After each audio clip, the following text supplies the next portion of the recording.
Have you ever wondered why learning a new physical skill like shooting a basketball or dancing feels incredibly awkward at first, but eventually become automatic?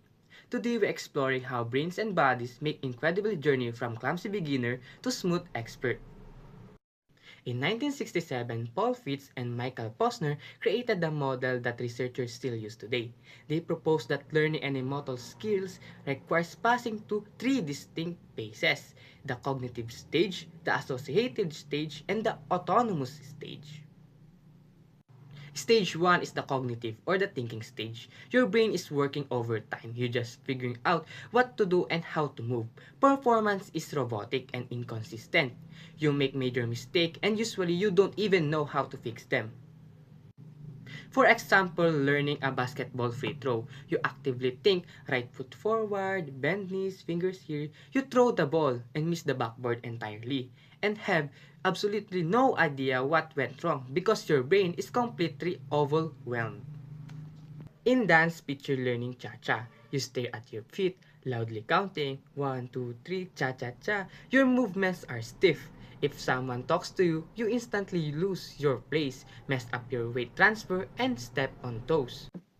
The next stage is the stage 2 or the associative stage or the practice stage. The basic mechanics are down to your building muscle memory and your shifts from what to how crucially develop the error detection, and when you mess up, you instantly know exactly why.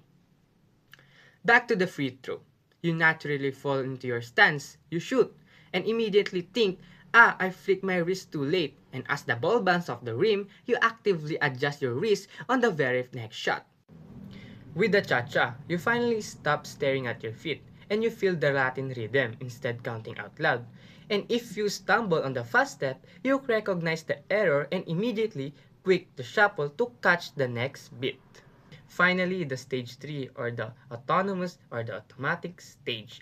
After the extensive practice, the skill is wired to your nervous system. You perform flawlessly on autopilot. This frees your brain focused entirely on strategy, the environment, or the artistic expression. In a basketball game, you catch and shoot seamlessly. You are not thinking about your hands. Your brain is processing in high-level strategies. Will the defender block me? Should I pass? The physical motion of the shot happens automatically. Dancing the cha-cha. You float across the floor perfectly in time, since the footwork is automatic. You make engaging eye contact and add the fluid Cuban hip motion, and can even playfully hold a conversation all at the exact same time. Do experts stay on autopilot? Surprisingly no. True experts actively counteract automaticity to avoid stagnation. They continuously cycle back to thinking about the tiny details and to refine their skills, update their mental models, and they push their limits.